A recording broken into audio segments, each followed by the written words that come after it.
여러분 안녕하십니까? 오늘은 동네 정치 소평공파 정충량 선생님에 대한 말씀을 드릴까 합니다. 이 정충량 선생은 본관은 동네 정치이며 자는 습관이며 호는 마제입니다. 부친은 형조판서를 역임한 소평공 광세이며 조부는 의정부 좌찬성을 지낸 난손입니다. 1480년에 출생하여 22세인 1501년에 연산군 7년에 생원시와 전사시 양과의 우수한 성적으로 합격하였다고 합니다. 1506년 27세 별시문과에 급자하여 중종 반정에 있는 후인 1507년에 예문관 본교를 시작으로 여러 관직을 역임하였다고 합니다. 연산군의 폭정으로 수많은 신료들이 무참히 살해된 무호사화를 보아온 젊은 정충량은 동료인 김홍조와 함께 무호사화에 억울하게 삭탈 관직당한 신료들과 참말을 입은 사람들을 신원을 화인하여 줄 것을 왕에게 건의하고 사관의 직피를 보장해 줄 것을 추청하였다고 합니다. 정충량 선생은 1511년 사관론에 헌납으로 승진하였고 무호사화와 주모자인 유자광의 횡포를 더 이상 두고 볼 수 없어 탄핵하여 유자광을 관직과 훈작을 삭탈하여 광양으로 귀양 보내도록 하였다고 합니다.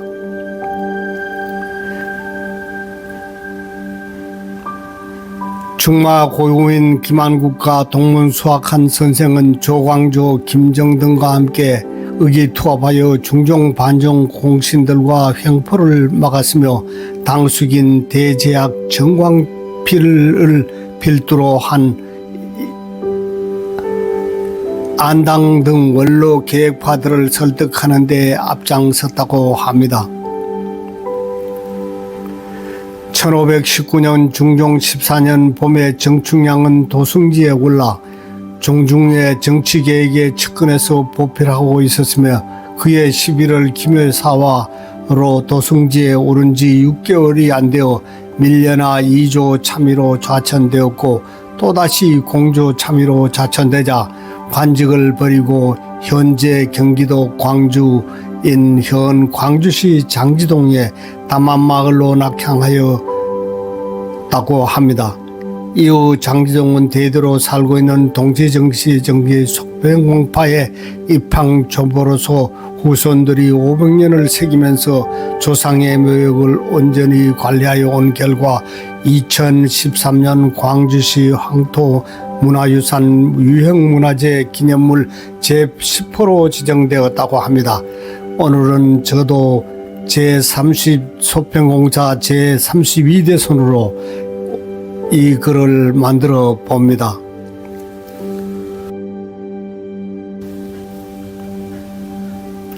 다음은 조선 중기의 계획의 발선두주자이며 정충량 선생의 발자취를 따라 살아가는 경기도 광주시 스포터즈 문원에 있는 조선시대의 정충량 선생을 소개하고자 합니다.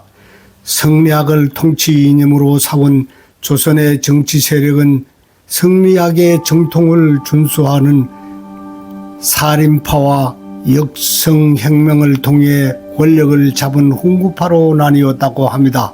대대로 배설을 하며 권력의 중심에 서 있는 훈구파들에게 원칙과 정도를 중시하는 사람들이 눈에 가시였다고 합니다. 조선의 10대 왕인 연산군의 패정으로 새로운 왕을 옥자에 올리는 반정이 일어났으며 만약 이 반정이 실패하였다면 삼족을 멸하는 참변을 당하지만 성공한다면 그 위훈과 포상을 톡톡히 받은 일생일대의 도박의 정치였지요. 그렇기 때문에 반정이 적극적으로 참가하지 않은 채 반정 세력에 청탁해 공신력에 이름을 올리는 사람들도 있었다고 합니다.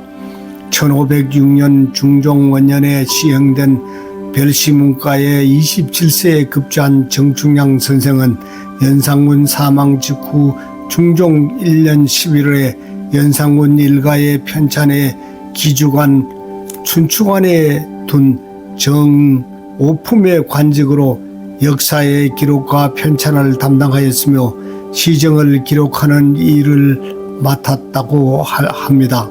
1507년 예문관 본교 임금의 교직을 마련하는 일을 맡아왔던 가관의 정칠품 관직으로 재직하여 연산군의 폭적으로 수많은 신료들이 무참히 살해된 무호 당시 억울하게 삭탈 관직당한 신료들과 참여를 얻은 사람들을 가슴에 맺힌 원한을 풀어주기 위하여 준 것을 동료 김홍종과 함께 왕에게 상소하여 사관의 직필을 보장해 줄 것을 청하였다고 합니다.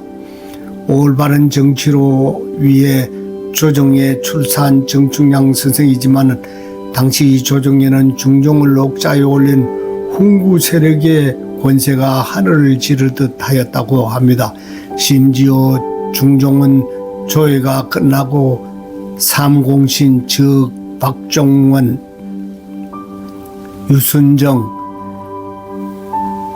성희안이 물러갈 때까지 일어섰다가 이들이 문을 나간 후에 자리에 앉을 정도였다고 합니다. 정충양 선생은 조선 중기 계획의 선주주자로서 이런 답답한 상황에서 1510년 중종 5년의 과거를 통해 조정에 출사한 29살의 조광조의 은행과 성리학에 대한 고견이 중종의 눈에 들었다고 합니다. 조광조와 중종은 밤을 새워가며 학문을 토론하여 바른 정치를 구현하기 위하여 계획의 절실함의 뜻을 같이 했다고 합니다.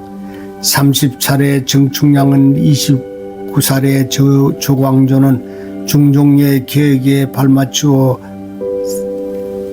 사림파의 인재를 등용하여 정치개혁에 앞장섰다고 합니다. 1511년 시간원 조선시대의 언론을 담당했던 기관으로 사헌부와 함께 대관으로 불렀고 홍문관 사헌부와 함께 삼가라 하였다고 합니다. 헌납으로 승진한 정충량은 무호사와 주모자인 유자공의 행표를 더 이상 두어 볼 수 없어 탄핵하여 유자공의 관직과 훈작을 삭탈하였으며 귀양 보내도록 요구했다고 합니다. 또한 조광조, 김정등과 함께 의기투합하여 중종 반적 공신들의 행표를 막는 데도 앞장서 활약하여 당숙인 대제학 정강필을 필두로 좌의정 안당과 원로 계획파들을 설득하는 데 앞장섰다고 합니다. 1518년 홍문관 직작을 거쳐 1519년 도승지가 되어 중종의 정치개혁을 측근에서 보필하였으나 1919년 11월 남군 심정 등의 홍구파가 성리학의 바탕을 둔 이상 정치를 구현하고자 했던 조광조, 김정등의 신진 서류를 죽이거나 귀양 보내는 기묘사를 일으켰다고 합니다. 이를 계기로 권력을 잡은 홍구파 세력들은 사헌부 시관원을 앞세워 도승지 정충량의 적합한 인물이 아니라 놓고 탄핵하여 도승지에 오른 지 6개월 만에 6개월이 안 되어 2조 참의로 좌천되었고 또다시 공조 참의로 좌천되자 관직을 버리고 지금의 경기도 광주 현 장지동 담안마을로 낙향하여 울분에 젖어 참말을 당한 동지들을 생각하여 응가하다가 2년이 묘져서 향년 44세 질병으로 서거하였다고 합니다.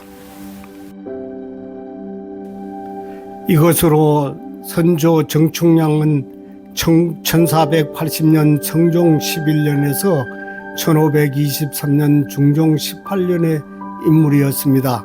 자는 순간이며 아버지는 형조 판서 광세이며 어머니는 배조의 딸이었다고 합니다. 영의정 정강필의 당질입니다.